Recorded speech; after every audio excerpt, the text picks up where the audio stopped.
Young హీరోల్లో 'Shri విష్ణు'కంటూ separate mark ఉంది. 'Shri Vishnu' సినిమాలకెళ్తే entertainment దొరుకుతుందన్న నమ్మకాన్ని 'శ్రీ విష్ణు' సంపాదించుకోగలిగాడు. అందుకే తన పేరుకు ముందు 'కింగ్ ఆఫ్ ఎంటర్‌టైన్‌మెంట్' అనే అక్షరాలు మెరుస్తూ కనిపిస్తాయి. నిజానికి 'కింగ్ ఆఫ్ ఎంటర్‌టైన్‌మెంట్' అనేది బిరుదు కాదు. అదొక పెద్ద బాధ్యత. ఆడియన్స్‌ని ఎంటర్‌టైన్‌మెంట్ చేయడం అంత ఈజీ ఏం కాదు. ఈ బిరుదుని, ఈ పేరుని 'శ్రీ విష్ణు' ఇప్పటికిప్పుడు సంపాదించుకున్నది కాదు. చాలా సినిమాలుగా ప్రేక్షకుల్ని ఎంటర్‌టైన్‌మెంట్ చేస్తూ, చేస్తూ చివరికి ఇప్పుడు 'కింగ్ ఆఫ్ ఎంటర్‌టైన్‌మెంట్' అయ్యాడు. అంతకుముందు చేసిన 'సామాజ వర్గంలో' కానివ్వండి, 'సింగిల్' గానివ్వండి, 'బ్రోచేవారెవరురా' గానివ్వండి, అంతకుముందు చేసిన 'మెంటల్ మధులు' అనే సినిమా గానివ్వండి, ఏ సినిమా తీసుకున్నా 'శ్రీ విష్ణు' ఎంటర్‌టైన్‌మెంట్ బాగా చేస్తాడు. అతని సినిమాకెళ్తే కాసేపు నవ్వుకుంటూ రావచ్చన్న ధీమాని, నమ్మకాన్ని 'శ్రీ విష్ణు' సంపాదించుకోగలిగాడు. అందుకే 'శ్రీ విష్ణు' నుంచి సినిమా వస్తుందంటే ఎంటర్‌టైన్‌మెంట్ కోరుకునే వాళ్ళు తప్పకుండా ఆ సినిమా మీద ఒక ఫోకస్ పెడతారు. ఒక లుక్ వేస్తారు. థియేటర్‌కి వెళ్లి సినిమా చూడాలన్న ఉత్సాహం కలిగించేలా చేస్తాడు. విష్ణు విన్యాసం ఆ పేరులోనే కొంచెం వైబ్రేషన్ కనిపించింది. దాంతో పాటు ఆ టీజర్ కూడా ఆకట్టుకునేలా ఉంది. ఇంతకు మించి స్టేజ్ మీద శ్రీ విష్ణు మాటలు, ఇంటర్వ్యూలో శ్రీ విష్ణు చెప్పిన ఆ విషయాలన్నీ కలిపి విష్ణు విన్యాసం సినిమా చూడాలన్న కుతూహలాన్ని శ్రీ విష్ణు కల్పించాడు. మరి ఆ విష్ణు విన్యాసం ఎలా ఉంది? 'కింగ్ ఆఫ్ ఎంటర్‌టైన్‌మెంట్' అనే బిరుదుని విష్ణు విన్యాసం ఎంతవరకు రీచ్ అయింది?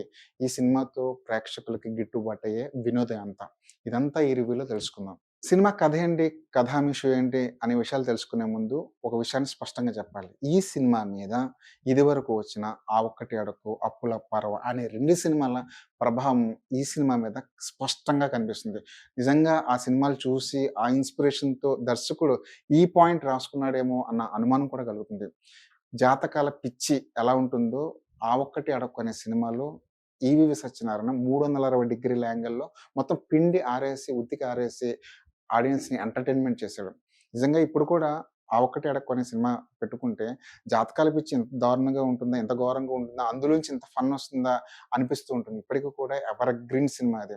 ఆ క్యారెక్టరైజేషన్‌ని స్ఫూర్తిగా తీసుకొని 'అప్పుల అప్పారావులో' ఉన్న పెళ్లి దోషాన్ని ఈ రెండిటిని ముడిపెట్టి ఇప్పుడు ఈ 'విష్ణు విన్యాసం' అనే కథ రాసుకున్నారా అనిపిస్తుంది. పాత కథల్ని మళ్ళీ రీప్రొడ్యూస్ చేయడంలో తప్పు లేదు.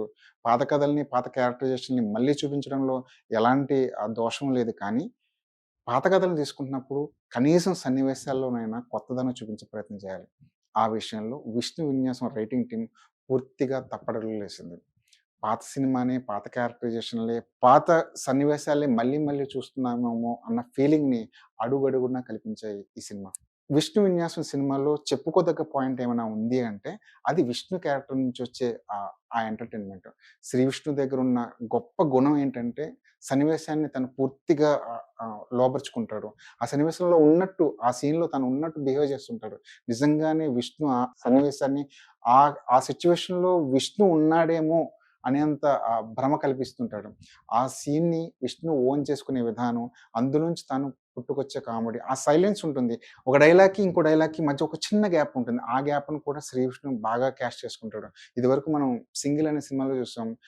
తను మర్మరింగ్‌లో అంటే లోపల గొనుక్కునే విధానంలో కూడా ఒక డైలాగ్ తనకు తానే అనేసుకుంటాడు. బహుశా స్క్రిప్ట్‌లో లేని డైలాగులు తీసుకెళ్ళి ఆ డబ్బింగ్ థియేటర్‌లో తను ఇన్వాల్వ్ అయ్యి, తను కొత్తగా ప్రెజెంట్ చేసే విధానంతో 'సింగిల్' అనే సినిమాలో చాలా చాలా డైలాగులు పేలాయి. బహుశా అదే స్పిరిట్‌తో ఈ సినిమాలో కూడా విష్ణు చెలరేగిపోయాడు. చాలా సీన్‌లలో తను ఓవర్‌టేక్ చేసుకుంటూ వెళ్ళిపోయాడు. ఎక్కడో ప్రతి చోట తన మోనో యాక్షనే కనిపిస్తుంటుంది. సోషల్ మీడియాలో ఉన్న డైలాగులు, మీమ్స్‌లో, ట్రోల్స్‌లో కనిపించే డైలాగులు, మనం జనరల్ పబ్లిక్ మాట్లాడుకునే కొన్ని డైలాగులు, పాత సినిమాలో డైలాగులు, ఇవన్నీ తీసుకొచ్చి మిక్స్ చేసి అక్కడ కొంత ఫన్‌ని రాబట్టే ప్రయత్నం చేశాడు. 'శ్రీ విష్ణు' సింగిల్ హ్యాండ్‌గా చాలా సీన్‌లు నడిపించుకునే ప్రయత్నం చేశాడు. అక్కడ వరకు 'శ్రీ విష్ణు' క్యారెక్టరు అతని నుంచి పుట్టుకొచ్చే వినోదం వరకు ఎక్కడా ఢోకా ఉండదు. మనకి ఫన్ కనిపిస్తుంటుంది. కానీ సినిమా అంటే హీరో క్యారెక్టరేషన్ మాత్రమే కాదు. సినిమా అంటే డైలాగులు మాత్రమే కాదు. సినిమా అనేది ఒక ఓవరాల్ ఎఫెక్ట్. సన్నివేశంలో గ్రిప్ ఉండాలి. కథ కొంచెం స్ట్రాంగ్‌గా ఉండాలి. క్యారెక్టరైజేషన్‌లు బలంగా ఉండాలి. హీరో క్యారెక్టర్ మాత్రమే సినిమాని నడిపించదు అనే విషయాన్ని దర్శక నిర్మాతలు, హీరోలు కూడా గుర్తించే అవసరాన్ని ఈ సినిమా మళ్ళీ మళ్ళీ గుర్తు చేస్తుంది. నిజానికి రైటింగ్ డిపార్ట్‌మెంట్‌లో రైటింగ్ టేబుల్ దగ్గర ఎవ్వరు ఎఫెక్ట్ పెట్టలేదేమో! మనం ఎంత రాసినా సెట్‌లో శ్రీ విష్ణు దాన్ని ఓవర్‌టేక్ చేస్తాడు.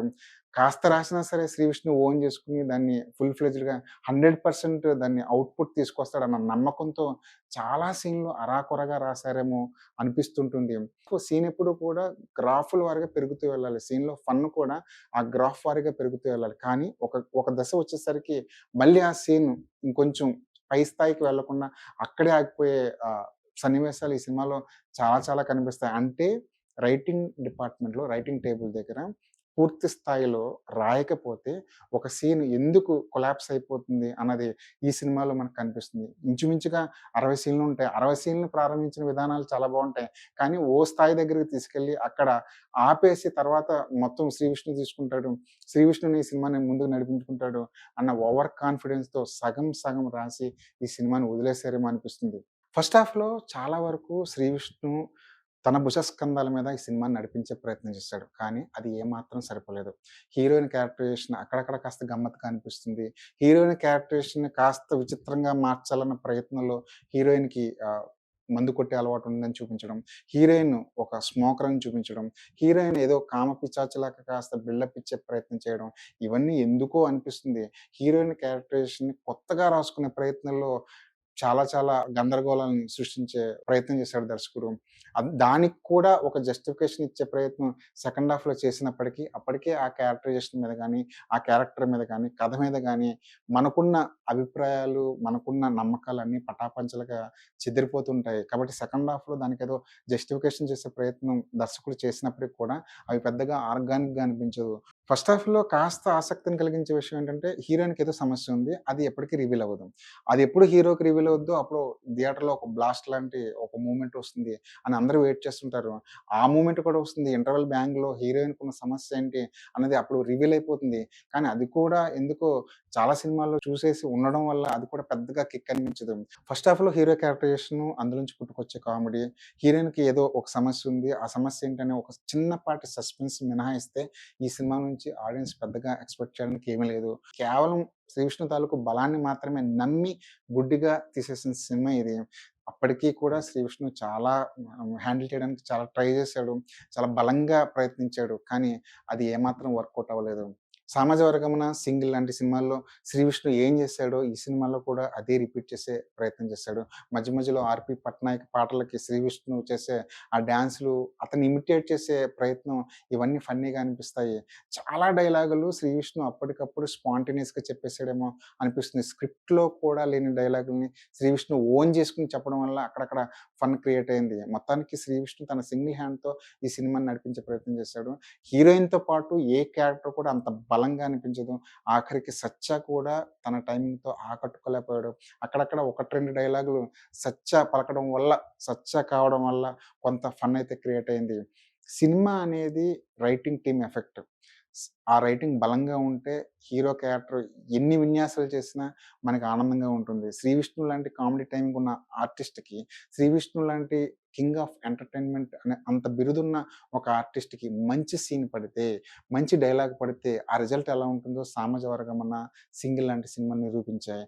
ఇక్కడ మాత్రం స్క్రిప్ట్ బాగా వీక్ అయిపోయి పూర్తిగా శ్రీ విష్ణు మీద భారం పడడంతో శ్రీ విష్ణు కూడా దాన్ని పూర్తిగా మోయలేకుండా పోయాడు. టెక్నికల్‌గా చూస్తే ఈ సినిమా అంత గొప్ప క్వాలిటీతో ఏం కనిపించదు. కథకి ఎంత అవసరమో దానికన్నా కొంచెం తక్కువే ఖర్చు పెట్టారేమో అనిపిస్తుంది. చాలా వరకు హీరో, హీరోయిన్‌లు పక్క పక్కన నిలబడి మాట్లాడుకునే సీన్‌లే కనిపిస్తాయి.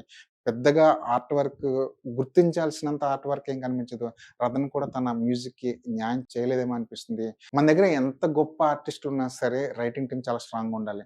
రైటింగ్ టీమ్ స్ట్రాంగ్‌గా లేనప్పుడు మన దగ్గర కింగ్ ఆఫ్ ఎంటర్‌టైన్‌మెంట్‌లున్నా, అంతకు మించిన యాక్టర్లున్నా దాన్నేం చేయలేరు. ఈ విషయం 'విష్ణు విన్యాసం' అనే సినిమా మరోసారి రుజువు చేసింది.